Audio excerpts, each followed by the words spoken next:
হাসিনার বিচার হওয়া উচিত, হাসিনার বিচার হওয়া উচিত, এবং সেই বিচারটা স্বচ্ছ হওয়া উচিত, যাতে করে কেউ কোনোদিন প্রশ্ন না তুলতে পারে। এবং দেয়ার ইজ ওভারওয়েলমিং এভিডেন্স উনি যা কিছু করেছেন এই ইলেকট্রনিক রিভলিউশনের জমানায় সব কিছু তো আমাদের সামনে আছে। হচ্ছে কি, বাংলাদেশের বর্তমান সংবিধান বিগত সরকার কেটে ছিঁড়ে এমনভাবে এক জায়গায় নিয়ে আসছে, অনেক ক্ষেত্রে এটা একটা দলীয় ডকুমেন্ট হয়ে গেছে। নিজেদের স্বার্থে যখনই প্রয়োজন হয়েছে তারা সংবিধানের পরিবর্তন এনেছে। আমার ক্ষুদ্র মতে বেস্ট হতো যদি আমরা একটা সেকেন্ড রিপাবলিক হিসাবে নতুন শাসনতন্ত্র তৈরি করতে পারতাম। এখন সেটা হয়নি।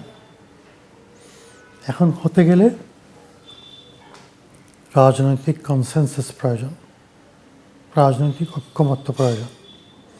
বেস্ট হয় পলিটিক্যাল পার্টিসগুলো যদি একমত হয়ে একটা নতুন সংবিধান তৈরি করে, গণভোটে সেই সংবিধান দেওয়া হয়,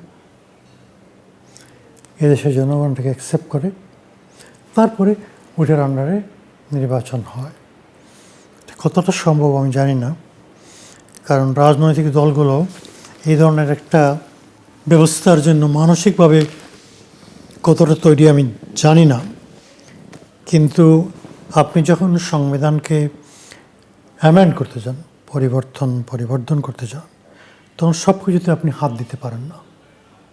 আর নতুন কনস্টিটিউশন যখন আপনি তৈরি করেন, তখন ইয়োর হ্যান্ড ইজ ফ্রি, আপনি সব কিছু করতে পারেন। তো 5ই অগাস্টের পর একটা সুযোগ ছিল।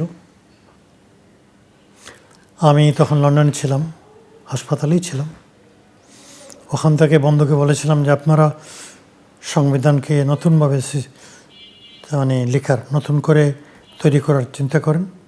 সেটা সম্ভব হয়নি। এখনও সেই চেষ্টাটা করা উচিত।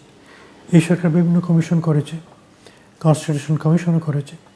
সুতরাং এবং কনস্টিটিউশন কমিশনেও যে সমস্ত রিকমেন্ডেশন আসবে, এগুলোর মাধ্যমে একটা নতুন সংবিধান তৈরি করতে পারাটাই আমাদের জন্য শ্রেয় হবে। 1958-এ ফ্রান্সে 5th রিপাবলিক হয়েছিল। শাহের পতনের পরে ইরানে নতুন করে কনস্টিটিউশন লেখা হয়েছিল। আমেরিকান রেভলিউশনের পরেও কনস্টিটিউশনাল কনভেনশনের মাধ্যমে নতুন কনস্টিটিউশন লেখা হয়েছিল। আমাদের এই যুবকরা যে ত্যাগ এবং কোরবানি করেছে, তারপরে they deserve a new constitution for this country under a second republic. কতটা সম্ভব সেখানে প্রশ্ন আছে।